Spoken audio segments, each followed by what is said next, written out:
Hello जी guys अस्सलाम वालेकुम, welcome और welcome back to my YouTube channel. So आज बहुत दिनों के बाद मैं अपना ब्लॉगिंग कर रही हूँ। एक्चुअली बीच में बहुत ज़्यादा तबीयत ख़राब हो गया था गाइस, इसलिए मैं कुछ शूट नहीं कर पाई थी और बिल्कुल भी ऐसी हालत नहीं थी कि मैं ब्लॉगिंग करूँ थोड़ा भी।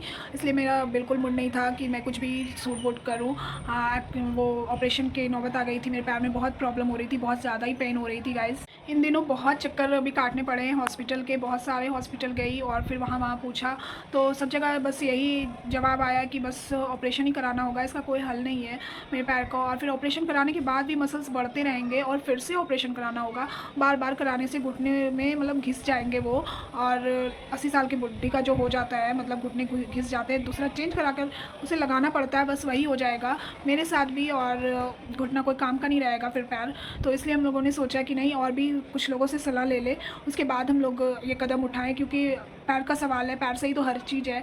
और अगर अभी यही ख़राब हो जाएगा और ऑपरेशन से तो इसलिए हम लोगों ने सोचा गाइस कि नहीं अब और थोड़ा बहुत बड़े बूढ़ों से भी थोड़ा सलाह ले लूँ कि क्या बात है क्या नहीं। फिर लास्ट ऑप्शन तो है ही ऑपरेशन का, तो फिर मैं ऑपरेशन करा लूँगी। बट एक यहाँ पे हमारे पास में रहती हैं वो लेडी, तो वो बोली कि उनका भी ऐसा ही हो गया था और बहुत प्रॉब्लम से चल रही थी वो, लेकिन एक हकीम डॉक्टर है तो उनका इलाज वहीं से चल रहा था, तो फिर उनका सही हो गया। तो वो आंटी के कहने पे मैं गई थी वहाँ पे और हकीम अंकल को वही दिखाई डॉक्टर को। तो फिर उन्होंने कहा कि अगर वो कह देते कि हाँ चलो तुम्हें ऑपरेशन कराना ही होगा, तो फिर तो लास्ट ऑप्शन वही था कि ऑपरेशन कराना ही पड़ता हमें। और लेकिन उन्होंने कहा कि मेरी दवाई से इंशाल्लाह आपके पैर में आराम मिल जाएगा, पहले जैसा था वैसा ही हो जाएगा, रिपेयर हो जाएगा आपका पैर। तो हम लोग को थोड़ा सा संतुष्टि मिला कि चलो कुछ तो उम्मीद की किरण जगी है। तो इसलिए हम लोगों ने वहाँ से दवा ले आई हूँ और अभी खा रही हूँ, 1 हफ्ता हुआ है। आराम है मेरे पैर को, अभी दर्द थोड़ा बहुत ज़्यादा ही आराम मिल गया है।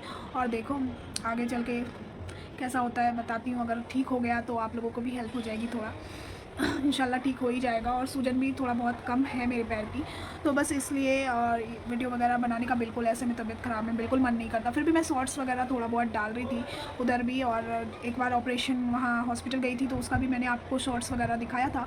और भी बहुत सारी शॉर्ट्स ली थी मैंने, बट नहीं पोस्ट की क्योंकि डॉक्टर सब अंदर जाओ तो फिर मना कर देते हैं। तो बाहर से ही मैं गई बहुत बार, 2-3 हॉस्पिटल गई, चेकअप किया, करवाया, फिर मुझे पोस्ट करने का बिल्कुल मन नहीं हुआ, पता नहीं क्यों। और होगा तो मैं यहाँ पे लगा दूँगी, तो आप लोग देख लेना मैंने कहाँ कहाँ गई थी।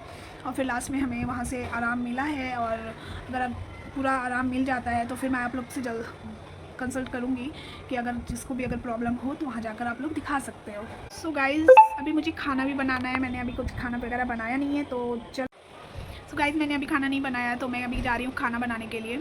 और अभी बज रहे हैं 8 और मैं एक्चुअली मटन तहरी बनाने वाली हूँ। तो चलो आप लोग के साथ भी मैंने सोचा कि शेयर कर दूँ रेसिपी। तो चलो चलते हैं और बनाते हैं अपना मटन की तहरी। सो गाइज़ यहाँ पे मैंने थोड़े मटन को धुल कर रख ली हूँ और मैं प्याज काट ली। तो मैंने 3 बड़े बड़े प्याज ले लिए हैं और इसे मैं अब कट कर देती हूँ। कट गए मेरे प्याज और अब मैं चूल्हा ऑन करती हूँ। अब मैं फटाफट बनाती हूँ गाइज़।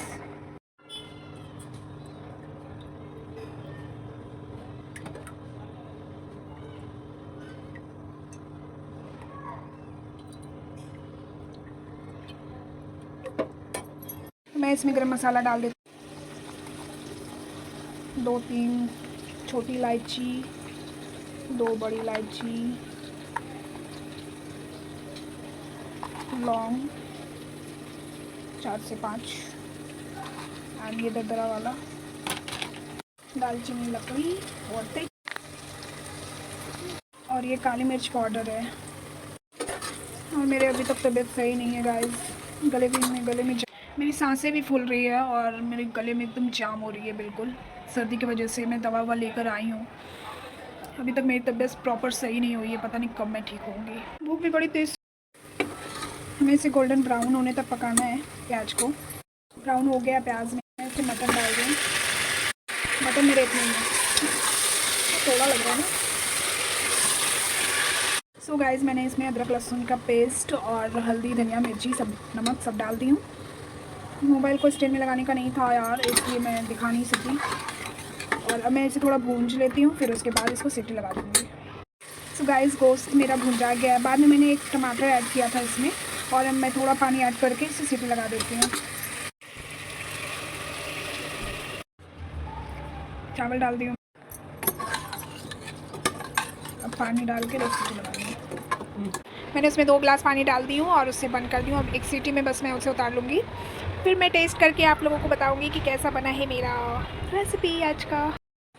ये देखो गाइस, बन गए हैं, हमारी तहरी रेडी है। मैं टेस्ट करके आप लोग को बताती हूँ कैसी बनी है। ये रहा हमारा खाना और अब मैं टेस्ट करके बताती हूँ आपको।